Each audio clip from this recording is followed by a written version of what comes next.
The film Eye Contact by director Mike Foley deserves a 2.5 out of 5 stars. The opening scene begins with actress Alison Mickelson running on a wooded trail area that leads to the beach where a lighthouse sits in the distance. The mood is anxious, tense, and on edge.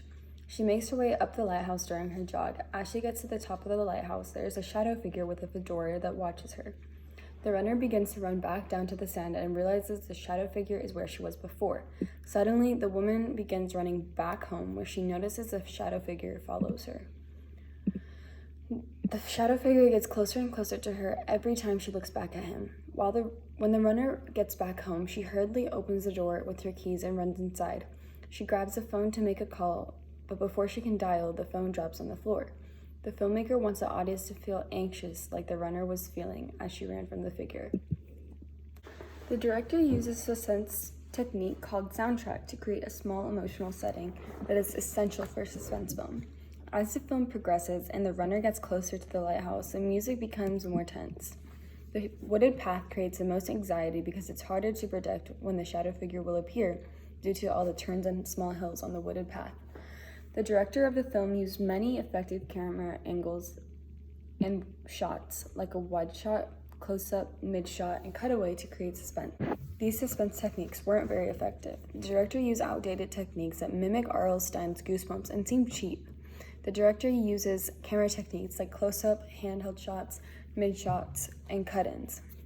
The close-ups and handheld shots camera techniques create panic because the shadowed figure is out of the shots. When the runner is in the woods, the director used a blurry and bumpy handheld shots in order to indicate the intensity of the runner's speed. The director mostly used the soundtrack technique for the entirety of the film and didn't include a variety of more suspenseful techniques like foreshadowing, flashback, imagery, or special effects. The quality of the short film Eye Contact was incredibly low, gritty, and cheap. The camera quality and the suspense techniques are outdated. However, the close-up shots provided the most suspense due to the fact that the audience had seldom background space to see where the shadow figure would appear. The plot was a bit cliche, but if the film had a more unique plot structure, better camera quality, and some dialogue, it could be ranked a 3.5 or a 4. I anticipated the film to end with a woman making it safely back to her house, as the shadow figure almost catches her. After the runner drops her phone, I believe that she will be able to escape from the shadow figure because it is simply a shadow.